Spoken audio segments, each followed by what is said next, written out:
మరి అంత కోలాహలంగా ఉన్నది. ఇంతలో కొత్త టీచర్ అక్కడికి వచ్చింది. పిల్లలు నమస్కారం టీచర్. టీచర్ నమస్కారం పిల్లలు. రేపటి నుండి దసరా సెలవులు కదా, ఎవరెవరు ఎక్కడెక్కడికి వెళ్తున్నారు?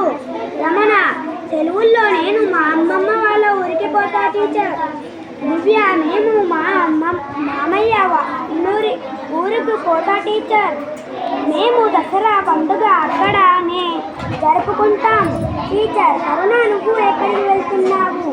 కరుణ, ఈ సెలవులకు ఎక్కడికి వెళ్ళం టీచర్, కానీ మేము క్రిస్మస్ పండుగ మా అమ్మమ్మ వాళ్ళింటికి పోతాం. క్రిస్మస్ పండుగ బాగా జరుపుకుంటాం టీచర్.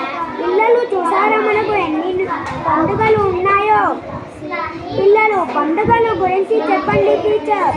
టీచర్, చైత్రమాసంలో మొదటి తిథి పాడ్యమి కదా, ఆ రోజు వచ్చే పండుగనే ఉగాది అంటారు. స్వప్న, అంటే మన తెలుగు వాళ్ళందరికీ నూతన సంవత్సరం, హ్యాపీ న్యూ ఇయర్ అన్నమాట.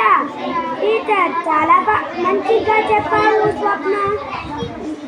ఆ రోజే కొత్త సంవత్సరం ప్రారంభమవుతుంది కాబట్టి కొత్త బట్టలు ధరించడం, తీపి వంటకాలు చేసుకోవడం, చుట్టాలతో పచ్చడి చేసుకోవడం, రాబోయే ఏడాదంతా ఎట్లా ఉంటుందో తెలుసుకోవడానికి పంచాంగ శ్రావణం మొదలైన జరుపుకుంటాం. ఉగాది తరువాత 9 రోజులకు, అంటే చైత్రమాస శుద్ధ నవమి రోజున శ్రీరామనవమి శ్రావణం మొదలైన జరుపుకుంటాం. ఉగాది తరువాత 9 రోజులకు, అంటే జన్మదినం చైత్రమాస శుద్ధ నవమి రోజున శ్రీరామనవమిని జరుపుకుంటాం. ఇది శ్రీరాముని జన్మదినం. ఈ రోజున సీతారాముల కళ్యాణం చేసే సాంప్రదాయం ఉన్నది. దివ్య, టీచర్, దసరా పండుగ గురించి కూడా చెప్పండి టీచర్. ఆశ్వయుజ మాసం శుద్ధ దశమి రోజున దసరా పండుగ జరుపుకుంటాం.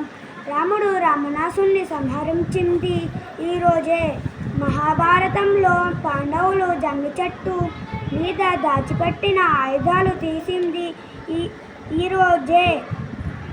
అందుకే ఈ రోజును విజయదశమిగా పిలుస్తాం. దసరా పండుగ నాడు పాలపిట్టను చూస్తాం.